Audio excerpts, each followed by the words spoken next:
今天给大家唠唠钟会啊，这个武将牛逼了啊！我对钟会这个将是非常有感情的，因为他呢是我第一次在三国杀 online 斥巨资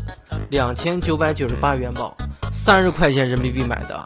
当时我在 online 买这个将的时候是下了很大的决心的，因为那个时候除了三国杀之外嘛，我还玩那个 CF 穿越火线。那穿越火线咱都知道，里面有一个几乎人人都必买的过渡女角色猎狐者，那也是30块钱。那这样我就很纠结了，当时就纠结了一天，那最终还是下定决心买了我的小钟会。那从此呢就一发不可收拾了，主公点钟会玩，忠臣点钟会玩，反贼也点钟会玩，内奸反正也选钟会。那有朋友说了，你这不是瞎逼选身份吗？其实在当年啊，整个玩家群体对选将这方面容忍度还是蛮高的，因为将面普遍差距不大嘛。你反贼选个钟会，你忠臣选个钟会，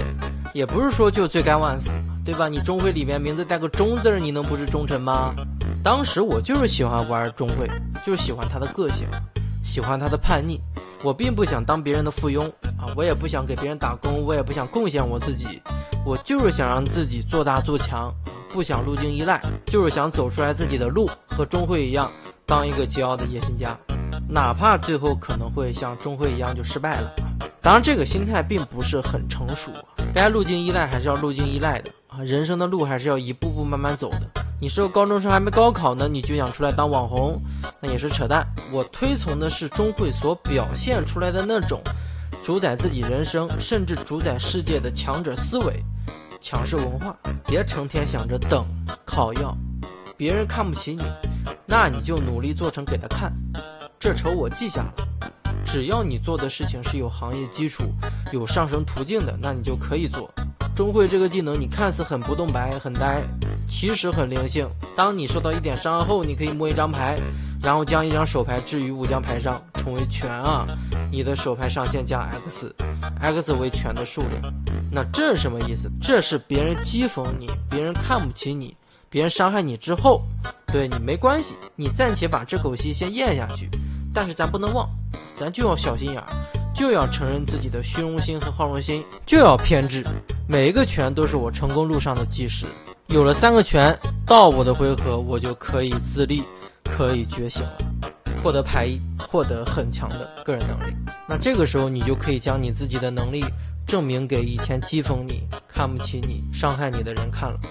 当年那个环境啊，觉醒之后的钟会绝对是能独当一面的。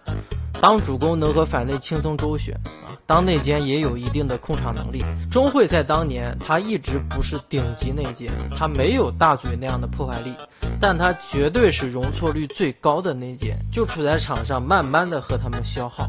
就蹭 AOE 的伤害啊，悄无声息的觉醒，悄无声息的控场，